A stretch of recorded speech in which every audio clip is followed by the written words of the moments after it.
UKIP leader Nigel Farage, yes or no? Good morning. Good morning. Well, you're an experienced broadcaster, Nick. What do you think I'm going to do? I hope you're going to say yes. Do you know, I nearly choked on my bacon roll when I heard Nick Cleggs say he wanted to have a debate about the big European question, because this was the guy 3 years ago advocating an in-out referendum who now says there shouldn't be a referendum, but now wants a debate. So he's all over the place.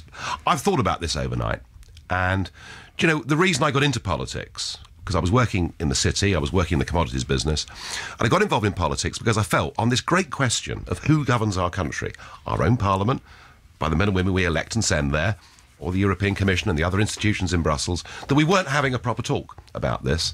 And I've battled on for 20 years. I've been laughed at, ridiculed, attacked, but at no point in the 15 years that I've now been an MEP, at no point have we ever had a full national debate about the merits or demerits of EU membership. And therefore, when the Deputy Prime Minister says he wants to go public and have a debate with me on this issue, I have absolutely no choice.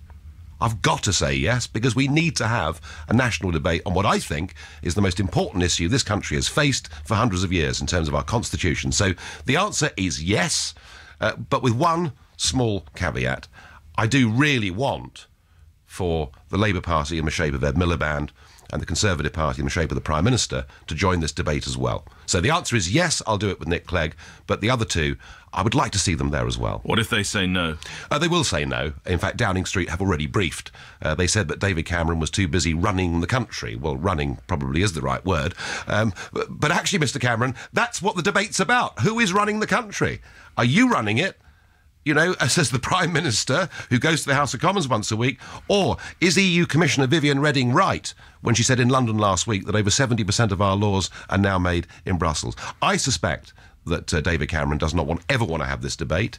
I think the splits in the Labour Party between New Labour and Old Labour over the European question have been highlighted by open-door immigration, which hasn't just put lots of our youngsters out of work. It's led to wage compression. You know, talk to working people about what's happened to their salaries in the last 5 or 10 years. So I suspect that they don't want to have the debate. So if it's Nick Clegg and I head-to-head, then let's have the debate. It's on. The LBC debate. We want to invite the other two. We'd love to have the other two. But if they say no, you've got the nerve, you're ready to go to take on Clegg on the LBC debate. I can hardly wait.